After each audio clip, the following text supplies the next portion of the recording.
بسم اللہ الرحمن الرحیم۔ حضرت عبداللہ بن عباس رضی اللہ تعالیٰ عنہ سے روایت ہے کہ نبی کریم صلی اللہ علیہ وسلم کے رات کے قیام، نمازوں میں کھڑے ہونے کی قرات، قرآن پڑھنا اتنی آواز کے ساتھ ہوتی کہ مسجد کے صحن میں موجود لوگ سن سکتے تھے، جبکہ آپ اس وقت گھر میں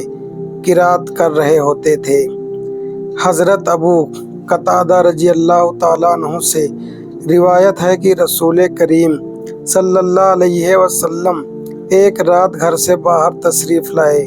اور حضرت ابو بکر صدیق کے پاس سے گزرے، جو بہت ہلکی آواز میں قرات کرتے، قرآن پڑھتے ہوئے نفل نماز ادا کر رہے تھے۔ پھر آپ حضرت عمر کے پاس سے گزرے تو وہ اونچی آواز کے ساتھ قرات کرتے ہوئے نفل نماز ادا کر رہے تھے۔ حضرت ابو قتادہ رضی اللہ تعالیٰ عنہ نے بیان کیا کہ جب وہ دونوں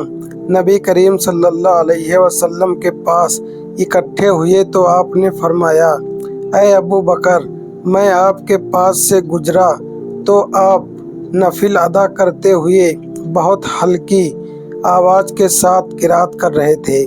انہوں نے عرض کیا، اے اللہ کے رسول، میں صرف اس ذات کو سن رہا تھا جس میں سرگوشی چپکے سے کلام کر رہا تھا۔ پھر آپ نے حضرت عمر سے کہا کہ میں آپ کے قریب سے گزرا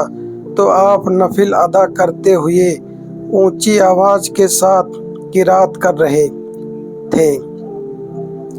انہوں نے عرض کیا، اے اللہ کے رسول، میں اپنے قریب کے سونے والوں کو جگانا اور شیطان کو بھگانا چاہتا تھا۔ اس پر نبی کریم صلی اللہ علیہ وسلم نے فرمایا، اے ابو بکر، آپ ذرا اونچی آواز سے قرات کریں، اور اے عمر، آپ ذرا پست آواز سے قرات کریں، یعنی تہجد کی نماز میں درمیانی آواز میں قرات کریں۔ ابو داؤد حضرت ابو ذر رضی اللہ تعالیٰ عنہ سے روایت ہے کہ رسول کریم صلی اللہ علیہ وسلم نے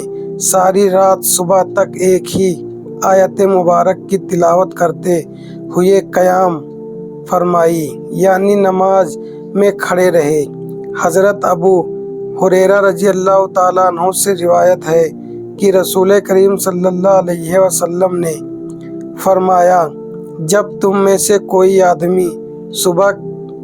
کی 2 رکعت سنت پڑھ لے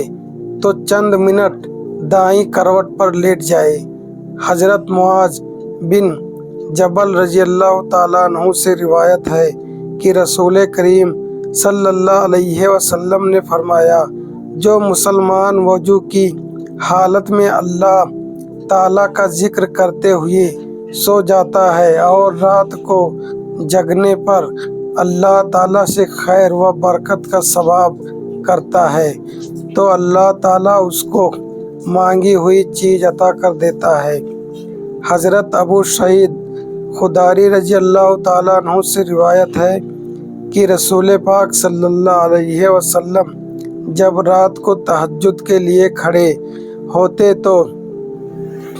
تکبیر تحریمہ اللہ اکبر کہتے، پھر یہ پڑھتے، اعوذ باللہ السمیع العلیم من الشیطان الرجیم من ھمزہ ونفخہ ونفثہ۔ میں اللہ رب العزت کی پناہ مانگتا ہوں جو ہر ایک کی سننے اور جاننے والا ہے، شیطان مردود سے، اس کے وسوسوں سے، دل میں ڈالنے جانے والے خیالات، اس کے تکبر اور اس کی جھاڑ پھونک سے۔ حضرت ابو سعید خدری رضی اللہ تعالیٰ عنہ سے روایت ہے کہ میں نے نبی کریم صلی اللہ علیہ وسلم کے حجرے کے دروازے کے پاس